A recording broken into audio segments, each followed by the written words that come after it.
Good morning भाई लोगों। सबसे पहले तो आप सभी को दिल से धन्यवाद कि आप लोगों ने मेरे को इतना सारा प्यार दिया है। अब आप पूछ सकते हो कि सोनू भाई आप इतने दिनों से कहाँ थे, क्या कर रहे थे, आपके साथ क्या हुआ क्या नहीं हुआ। तो भाई लोगों सच बता रहा हूँ, पिछले 60 दिनों से मैं अपने घर पर बैठकर रो रहा हूँ। बहुत सारी एंजाइटी फील कर रहा हूँ और बहुत कुछ हो रहा है, मतलब क्योंकि मेरी जिंदगी बर्बाद हो चुकी है। अब मेरे पास कुछ भी नहीं है करने को। क्या हुआ है मेरे साथ, कुछ अलग हुआ है मेरे साथ, जिस वजह से जो भी मैं था ना वो खत्म हो गया है। कैसे हुई है मेरी जिंदगी बर्बाद, ये जानना है आपको अगर, या फिर मेरे को मैं बताऊं कि मेरे को मैं बता सकता हूँ आपको कि मेरी जिंदगी कैसे बर्बाद हुई है, तो उसके लिए मेरी जिंदगी जाननी पड़ेगी कि सोनू ने स्ट्रगल करके क्या अपने जीवन में हासिल किया था और उसके पास अब वो नहीं है। सोनू जिंदा रहने के लिए भी संघर्ष करा है सोनू भाई ने, जिंदा रहने के लिए। तो मैं बताता हूँ आपको कि मेरी जिंदगी कैसी थी, तब आपको भी समझ में आएगा कि मैंने क्या खोया है और मैं ऐसा क्यों सोच रहा हूँ कि मेरी जिंदगी बर्बाद हो गई है। और सबकी शुरुआत होती है मेरे नाना जी के घर से, वहीं से शुरू करते हैं।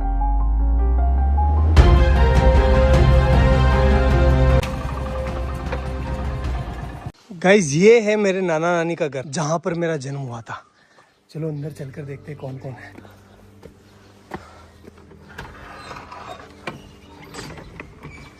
गाइस मामी है, मामी से बात करते हैं। दोग जी मामी कैसे हो? बढ़िया, ठीक। क्या कर रहे हो? हाँ तैयार है, सब तैयार है। तो कुछ ऐसा दिखता है नाना नानी का घर। मेरा जन्म हुआ था यहाँ पर। पहले आपको पता है कि ना हॉस्पिटल वगैरह नहीं जाते थे, मतलब बच्चे जो है वो घर पर ही हो जाते थे। तो मेरा भी जन्म ऐसे ही हुआ है। मामी हम यहाँ कौन से कमरे में रहते थे पहले, जब मैं छोटा था ना, बच्चा था तब? इस वाले में। ये है वो रूम जहां पर हम बचपन में रहा करते थे, ये वाला। देखो आप, ये देखो इधर इधर इधर इधर। इस वाले रूम में जो है भेड़ और बकरियों के बच्चे रहा करते थे, क्योंकि बाहर कुत्ते मार देते थे ना, इसलिए। और इस वाले पोर्शन में जो है मेरी बूढ़ी नानी, जो अब इस दुनिया में नहीं है, और मेरी मम्मी दोनों रहा करती थी। और यहीं पर हम जो है पले बड़े हुए हैं। एक्चुअली में हुआ क्या था गाइस कि यार वो एल्कोहलिक थे, थोड़ा सा उनकी हैबिट थी कि उनको नशा लग गया था। तो फिर वो हमारी टेक केयर नहीं कर पा रहे थे अच्छे से। तो नाना नानी ने ये रिस्पॉन्सिबिलिटी ली कि हम जो है इन बच्चों को पालेंगे, अदरवाइज इनका क्या होगा। तो उन्होंने हमें यहाँ लेकर आए और यहीं पर जो है मम्मी अपना काम करती थी, साथ ही साथ हमारा पालन पोषण यहीं हो रहा था। तो मैं एक लाइन बोल सकता हूँ कि अगर मेरे नाना नानी नहीं होते ना, तो आज मैं या फिर मेरे बहन भाई हो सकता है कि इस दुनिया में नहीं होते। गाइस देखो नाना जी का गांव कितना प्यारा है। खैर फिर वो टाइम आया जब हमें ये घर छोड़ना पड़ा, क्योंकि यार गाइस देखो नाना नानी कब तक पालेंगे, उनकी खुद की भी कोई जिम्मेदारी है, इसलिए फिर हमें यहाँ से जाना पड़ा। चलो अपन भी चलते हैं, लेकिन उससे आशीर्वाद ले लेते हैं। चलो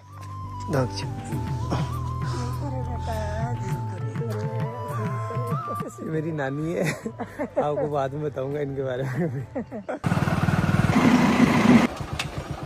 और अपने गांव आते ही हमें घरेलू परिस्थितियों के कारण अपने घर नहीं घुसने दिया गया, इसलिए हमने बड़े पापा की कोठी का चुनाव किया। म्याऊ म्याऊ।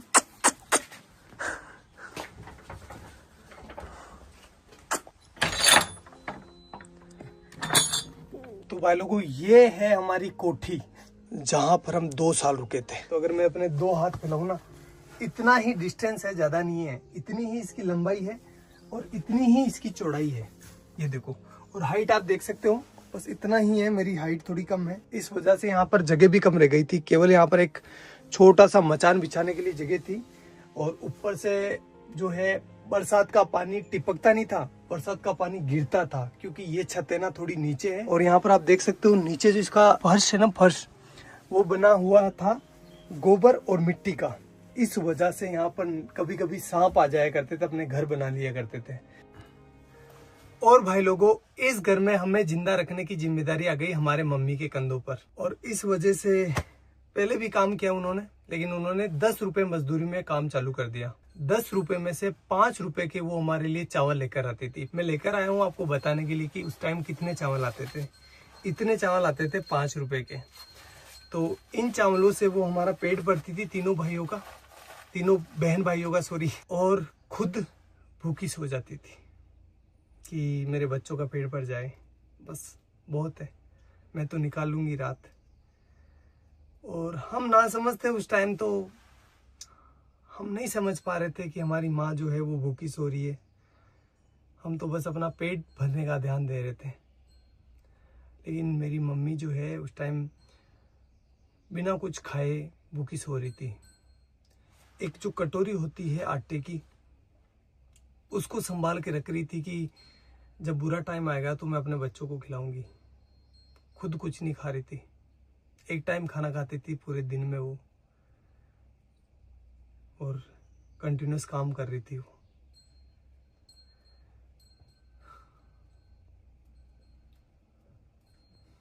और ये सारी चीजें हम बच्चे नहीं समझ पा रहे थे, हमारा माइंड उतना डेवलप नहीं था कि हम ये इतनी भारी चीजें समझ पाए। हम तो अपना पेट भरते, खेलते और अच्छे थे। मम्मी को ही पता है कि वो हमें कैसे जिंदा रख रही है। मदर इंडिया, यही तो मदर इंडिया है। सारे दुख खुद रख लेती है और अपने बच्चों तक किसी भी प्रकार की प्रॉब्लम्स नहीं पहुंचने देती है। बाबड़ी कोई का लोन भी मांग बनेगी दान की जाती कड़ू कई मातीर गणा दौरा तेरा पड़िया। हाँ तेन गणा दौरा पड़िया रे भाई थारी मात तो सब्जी बेचती, लेडीज रहती, भाई दौड़ाती, तेन खुआती, बा भूखी रहती, भाई मार ससुरी भूखा। तना दूध पाइयो, तेन रोटी खुआई, गनी दोरी कमा कमारा, तमात का दान की जाती। हाँ ते भरा का केवन के ते बली दूध ने भरे क्यों, मैं ते दिए किस कोई केव गणा दौरा पहले तो बा।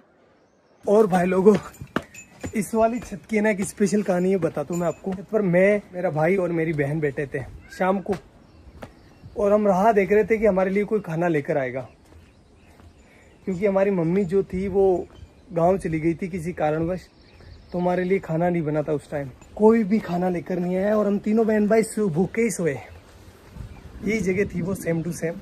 एक बात बताऊँ आपको, जब आप भूखे होते हैं ना तो आपको अच्छे से नींद नहीं आती। देख लेना एक बार। चलो मैं आपको अपनी बहन से मिलवाता हूँ। अगर भाई नहीं होता अपना तो अपन आज क्या होते हैं, कहाँ पर होते हैं? कुछ भी नहीं होते हैं, कुछ भी वजूद नहीं होता हमारा। जिंदा होते? नहीं हा? नहीं। भाई ने क्या किया अपने लिए? बहुत मेहनत की, बहुत हमें शिक्षित किया। बड़े भाई ने हमें सब कुछ सिखाया, सब कुछ दिया। गाइस बात है 2008 की, जब मेरा बड़ा वाला भाई इस पीछे वाले स्कूल में पढ़ाई करता था। उस टाइम हुआ क्या था, कुछ शरारती बच्चों ने स्कूल की घंटी जो बेल होती है उसको छुपा लिया था, और उसका सारा इल्जाम मेरे भाई पर लग गया। भाई को स्कूल से सस्पेंड कर दिया गया। देन हमने जैसे तैसे कर करा के भाई का एडमिशन जो है वो बाहर की स्कूल में करवा दिया, जहाँ पर वो कुछ किराया देकर स्कूल चला जाता था। 2 रुपये लगते थे शायद उस टाइम किराए के, या 1 रुपया लगता था, आई डोंट नो फुली। फिर कुछ समय बीता, उसके बाद मैंने और मेरी बहन ने 5वीं क्लास पास कर ली, और हम जब 6ठी क्लास में यहाँ पर एडमिशन लेने आए तो हमें बोला गया कि आपके भाई ने जो घंटी छुपाई थी उसको जो है आपको भरना पड़ेगा, अदरवाइज़ आपका एडमिशन नहीं होगा। तो उस टाइम 350 रुपये, 360 रुपये जो है उस घंटी के देने थे। 1 महीने से ज़्यादा टाइम लग गया 360 रुपये का जुगाड़ करते करते, इसलिए उस साल हमारा एडमिशन नहीं हो पाया, और यहाँ पर जो है एडमिशन बंद हो गए।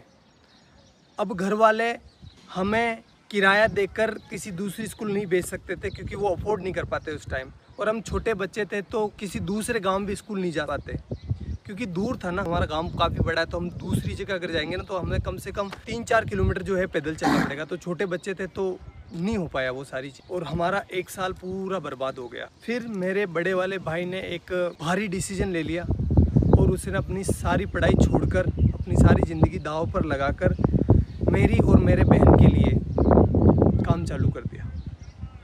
उसने फर्स्ट काम चालू करा मंडी में। जो सब्जी मंडी होती है ना वहाँ पर। गाइस मैं हूँ अभी उस सब्जी मंडी के अंदर जहाँ से मेरा भाई सब्जी खरीदता था। 15-20 किलो वजन को अपने सर पर रखकर मेरा गांव जो कि यहाँ से 20-25 किलोमीटर दूर है वहाँ पर लेकर जाता था। वो सब्जी वो फल फ्रूट बेचता था जिससे कि कुछ पैसा आए और वो अपने बहन भाइयों का पेट भर सके, अपनी माँ के सर पर जो बच्चों का पालने का भार था उसको कम कर सके। और ये वो काम कर रहा था जब उसकी उम्र है ना 16 साल की।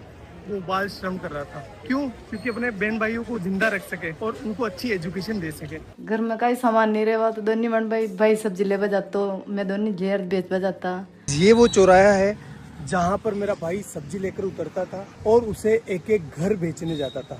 चलो मैं आपको दिखाता हूँ कि वो इतना सारा वजन लेकर कितना पैदल चलता था।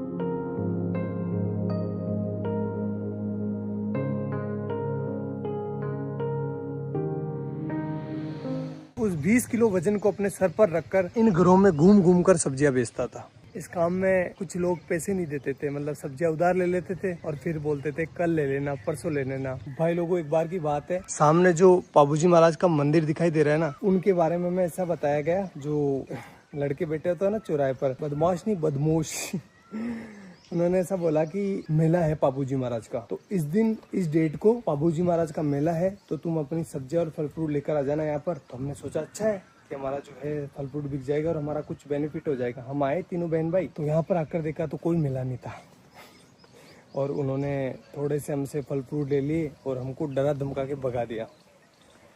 तो एट दी एंड धंधा जो है वो इतना अच्छा चल नहीं रहा था, इसलिए उस काम को भी हमें छोड़ना पड़ा। हमें नहीं, मतलब भाई को छोड़ना पड़ा।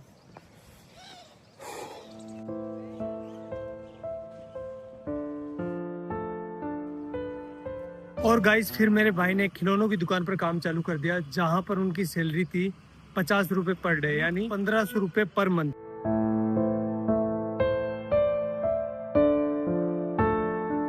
एक महीने बाद जब भाई की सैलरी आई तो उसने लगभग आधा भाग यानी 700 रुपए के आसपास मेरे और मेरी बहन के लिए बुक्स लेने में खर्च कर दिया, जबकि खुद काम पर फटे हुए कपड़े पहनकर जा रहा था। वो चाहता तो अपने लिए कपड़े ले सकता था ना, लेकिन नहीं लिए उसने। लेकिन हम खुश थे। क्यों खुश थे? क्योंकि पहली बार रजिस्टर आया था, पहली बार हेल्प बुक आई थी, अब हमारे भी अच्छे दोस्त बनेंगे। यार बुक्स अच्छी आती है तो दोस्त आते ही है ना, भाई तेरी हेल्प बुक दे दे, तो हमारा कॉन्फिडेंस है ना सीधा आसमान चला गया।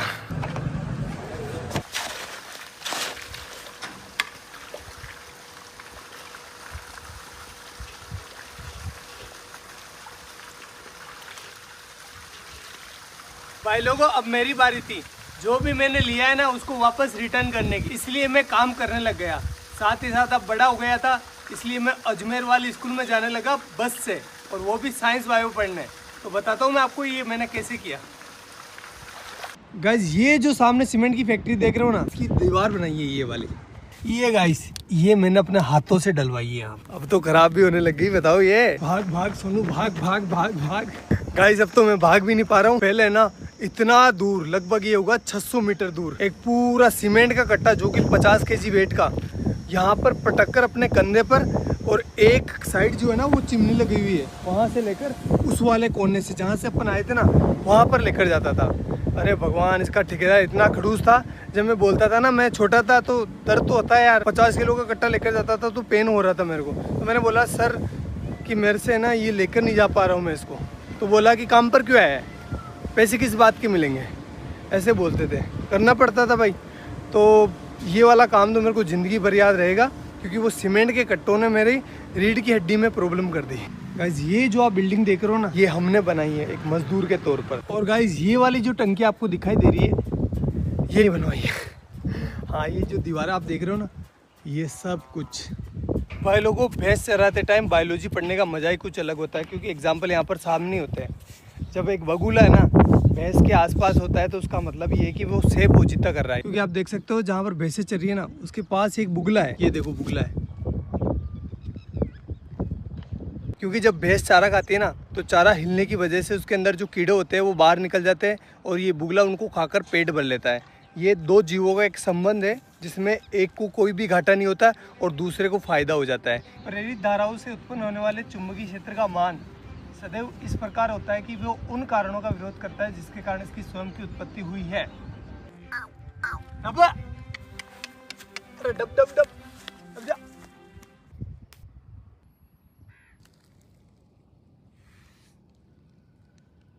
अब भाई लोगों, अब रिजल्ट का टाइम, लेकिन वो मैं यहाँ नहीं बताऊंगा, मैं बताऊंगा उस वाले पहाड़ के ऊपर। तो चलो चलते हैं। अरे काटे काटे है तो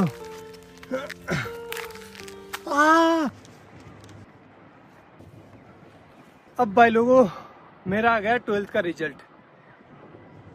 परसेंटेज तो कम ही बना है, फिर भी मैं आपको बता देता हूँ। ये देखो 77%, जिसमें से केमिस्ट्री में आए 93 डिक्टेशन और फिजिक्स में आए हैं 87 डिक्टेशन। भाई लोगों, ये मेरे परसेंटेज नहीं है, ये लेकर आया मेरे जीवन में कॉन्फिडेंस। अभी तक भी मेरे जीवन में कोई हार्ड काम आता है ना, तो मेरे को अंदर से आवाज़ होती है कि तू कर लेगा, डर मत, तू कर लेगा। लेकिन इस बार है ना, मेरे को सोनू का सूरज डूबता हुआ दिखाई दे रहा है।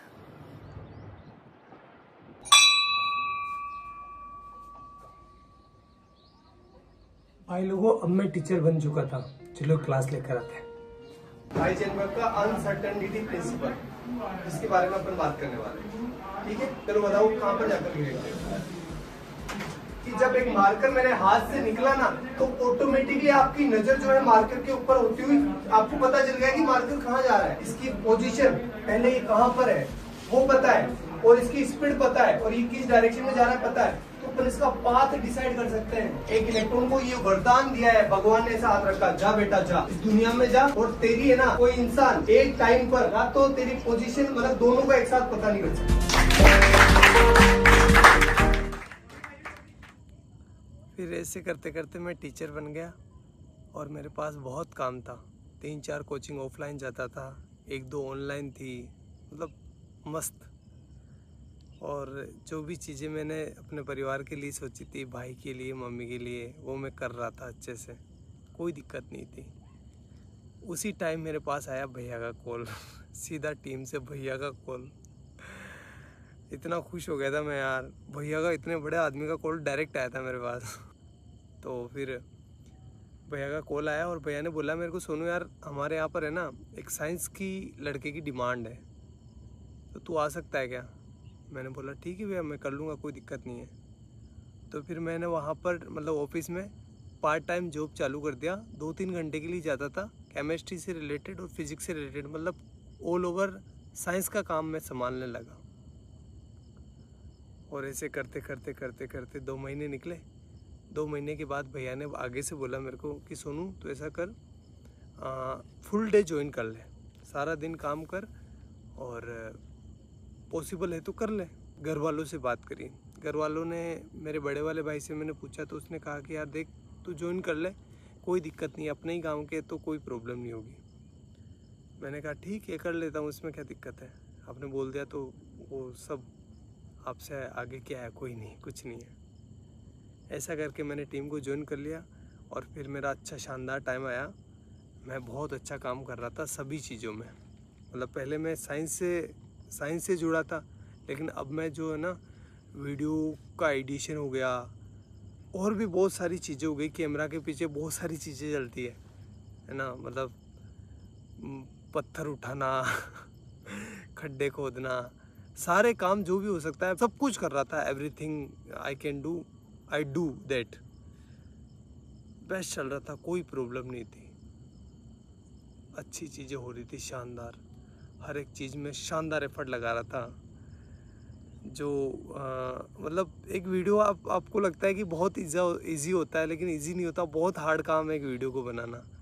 जैसे एग्जांपल के तौर पर मैं बोलूँ तो जो बनाना है ना, बनाना से पोटेशियम निकाला था, आपको याद होगा, वो 20-23 मिनट की वीडियो थी, अच्छी भी चली थी वो वीडियो। उस वीडियो को मैं संभाल रहा था पीछे, उसका सारा केमिस्ट्री मैं संभाल रहा था। उस वीडियो को गाइस शूट करते करते 2 से 3 महीने निकल गए, इतना एफर्ट लगाया इस पर, और वो वीडियो चली भी सही, आपका प्यार भी दिखा उसमें। तो ये तो एक एग्जांपल है, बाकी बहुत सारे काम किए, जैसे डायमंड वाला, और भी बहुत सारे साइंस के सारे प्रोजेक्ट थे ना, वो मैं हैंडल करता था बिहाइंड द कैमरा, और चीज़ें अच्छी चल रही थी, मतलब कोई दिक्कत नहीं था, सब कुछ शानदार था। मैं सारे कंपनी के रूल एंड रेगुलेशंस फॉलो कर रहा था, मेरी अटेंडेंस की भी कमी नहीं थी, हर एक चीज़ बेस्ट थी। और मैं भैया की इतनी रेस्पेक्ट करता हूँ, आज भी करता हूँ, कि भैया के सामने कभी ऐसा टाइम था मैं चेयर पर नहीं बैठता था। मतलब मुझे लगता था कि नहीं, मेरी औकात नहीं इनके बराबर बैठने की। और आज तक मैं उनसे हैंडशेक नहीं करता। जब भी वो कुछ अच्छी चीज़ करते ना तो वो हैंडशेक करते थे। मैंने मतलब मेरा ऐसा था कि नहीं यार, भैया से हैंडशेक कैसे कर सकते हैं अपन। मैं उनके पैर छूता था, इतनी इस लेवल पर रेस्पेक्ट कर रहा था मैं। सब कुछ चीज़ें शानदार चल रही थी, कोई भी प्रॉब्लम नहीं थी किसी भी प्रकार से। अभी 2-3 महीने पहले ही मेरे साथ कुछ ऐसा हुआ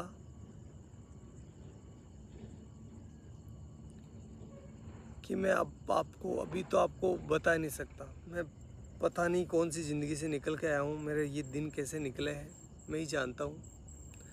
वो तो आप लोगों का प्यार है और घर वालों का प्यार है, लेकिन मैं एक बहुत हार्ड टाइम से निकला हूँ।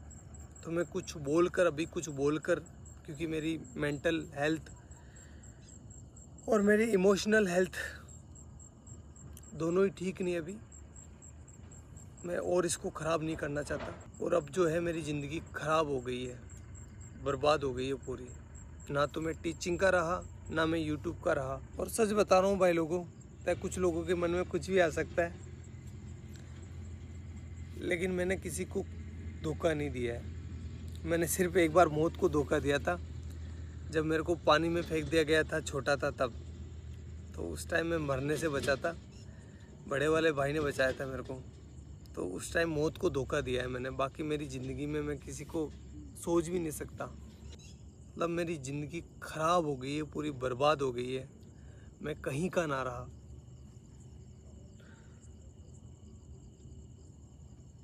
लेकिन घर वालों को वो चीज़ें नहीं दिखा सकता मैं। वो मेरी वजह से परेशान हो रहे थे, और आगे से मैं रहूँगा भी नहीं। ना तो आपके सामने रहूँगा, ना घर वालों के सामने रहूँगा।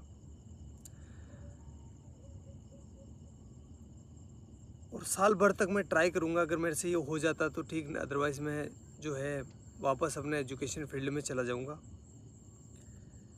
और साथ ही जो है अपनी एजुकेशन को भी सुधारूँगा।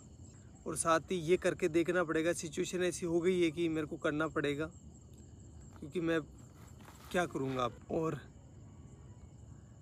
आगे आने वाले टाइम में बताऊँगा मैं आपको कि मेरे साथ क्या हुआ है, लेकिन अभी मेरे को माफ़ करना, मैं नहीं बता सकता। मैं वापस वो डार्क टाइम नहीं देखना चाहता। आगे जाकर बताऊँगा, मैं पक्का बताऊँगा, लेकिन अभी नहीं। हाथ जोड़कर रिक्वेस्ट है।